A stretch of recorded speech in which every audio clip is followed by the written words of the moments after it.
we must not give away our freedom.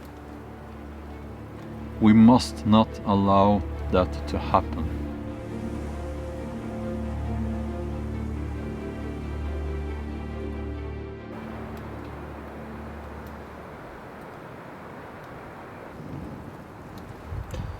Hi there, and welcome up to the old forest cave, as I like to call it. It's one of my favorite spots up here in my local woods. I walked up here and I started thinking about how we are now expected to have a more collectivist mindset. This of course has to do with, let's just call it the pandemic and everything that has come along with it. This is YouTube, so I will be very careful when I'm mentioning that topic, but you know how it is. So I'm going to talk a little bit about why collectivism is not the right path forwards. And I'm going to tell you, collectivism is murder. Collectivism leads to things like famine, war, racial hatred. But before we move on with the video, I have 3 messages for you.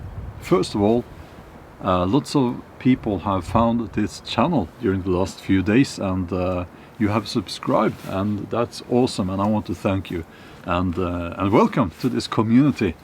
That's great to have you here. And also, if you are not already a subscriber, please consider subscribing. So yes, also I have put 2 links. Well, there are several links, but two important links in the video description. My new novel is now available in Norwegian. It's called Danelovs Land. It's the fourth novel in the Viking series. Also, the first one in that series is now available for pre-order in Hungarian. So I've put that link as well in the video description. Some of you have asked, so go to the video description, you'll find the links there. If you're an individualist, and I know lots of you guys, you are individualists, and you believe that we should all be responsible for ourselves. And some of you, I know, you have very strong family values. You value freedom. It is not everybody values freedom, and not everyone understands what freedom is. Now I'll give you one example. Yesterday I have a home gym, a proper powerlifting gym, and I hurt my back doing powerlifting, deadlifting. So that's why I have these poles, and I had to use poles to get up here. But using hiking poles, some people say that's very wise to do anyway, but then that's beside the point. But it was my choice to put some extra plates on the bar, and I take full responsibility for, I guess you could call it a minor injury in my back, and I'm okay with that, you know. I think it was worth it, and I'm totally okay with that. I take the risk whenever I go into my gym. That's the, you know, whatever happens, it's on me, right? And I believe life in general is like that, and everyone should understand it is like that. You need to be responsible. If you're an adult, you need to be responsible for your actions. So I made some notes here, and that was last night. I wrote, we are becoming more collectivist. And to me that means less trust, more fear, less personal responsibility. And typically you want the state to take that responsibility for you and to handle more and more of your life, really. So it is not a good mindset. It is a destructive mindset, and lots of people will disagree now, and I don't care, because this needs to be said. Now, if we look back at world history, what you see is that when you have, now let me put it this way, highly individualistic, if that's a word, societies tend to not go to war against other groups, right? When you have this collectivist mindset, that's when you see these things, you know, horrible things like ethnic cleansing, because the group will start blaming other groups, and you will start dehumanizing other groups. So there's this in-group focus when you have this collectivist mindset. And also I've written the government becomes stronger and much more powerful when you have this collectivist mindset in a population. So you will see this blind trust in the government, and we're seeing a lot of that now, sadly. It has to do with things like, and I have to say this, let's use code words, the jibbity jab, the poke in the shoulder. That's blind trust, you know. So you shouldn't question the government, you shouldn't question big tech, you shouldn't question big pharma. You should just do as you're told, you know. One of the best examples of how a collectivist society looks like is China. I've never been to China, and this is not about the Chinese people. It's not about every Chinese person, of course, but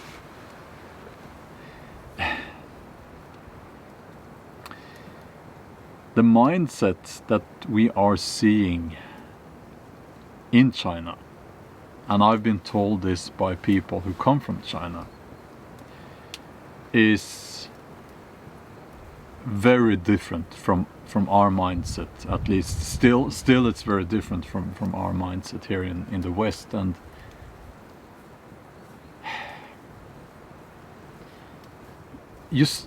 in a society like that, people tend to not care about people who are different. It's like you need to be part of the group, you need to share some common values. If you don't, you're not one of us, and you're not worth as much as us, and you know, we don't really care what happens to you. Well, if we care, well, the only thing we care about is getting rid of you. And I've said this before, we must not give away our freedom. We must not allow that to happen.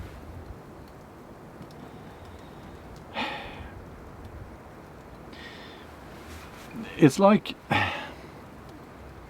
it's I think this is the one thing that bothers me the most. It's that people around me, they don't seem to understand that very simple concept, freedom. I don't know. Maybe they don't know world history. Maybe they didn't listen in school. Well, the tiny few bits we learned about world history, maybe they don't care. I don't know why. It's very frustrating. And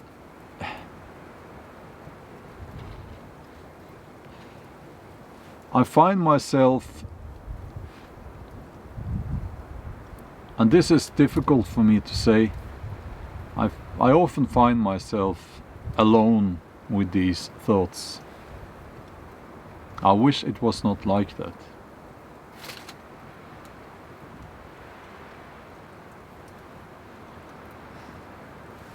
What are we going to do without freedom? How can we find happiness in life without freedom?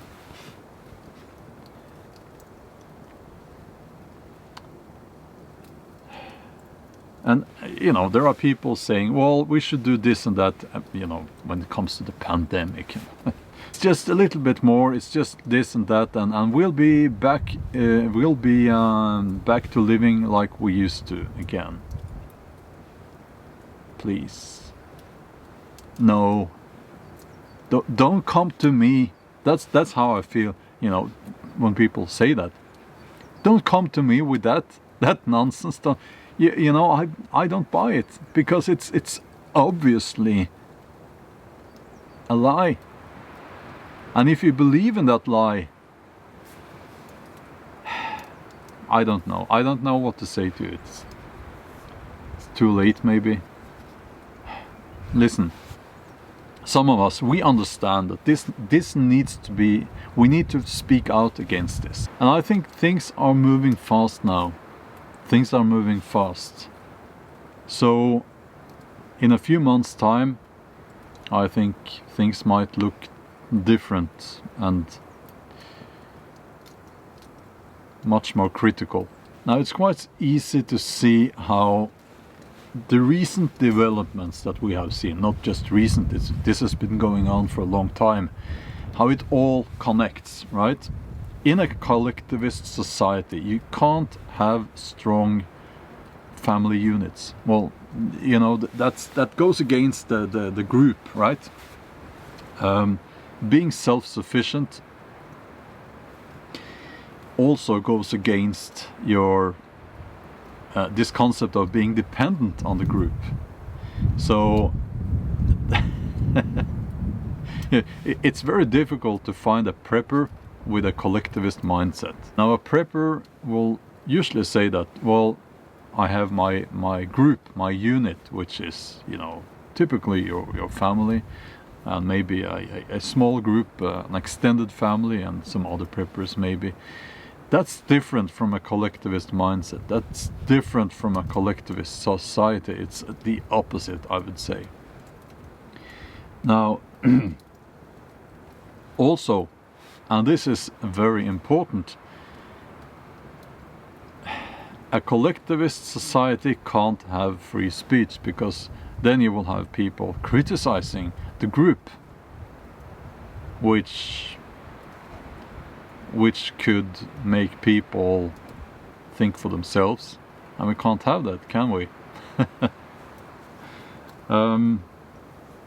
So yeah, and we're seeing all this. We're seeing how they call it the nuclear family, you know, has been broken down, and we're seeing censorship, heavy censorship. It's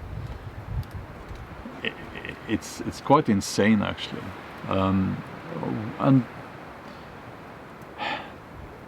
And we're seeing how they're taking away your freedom of movement. They're taking away our freedom of movement, freedom of speech, and now also they are going after your bodily integrity with the jib jab and all that, and yeah, which is difficult to talk about here on YouTube.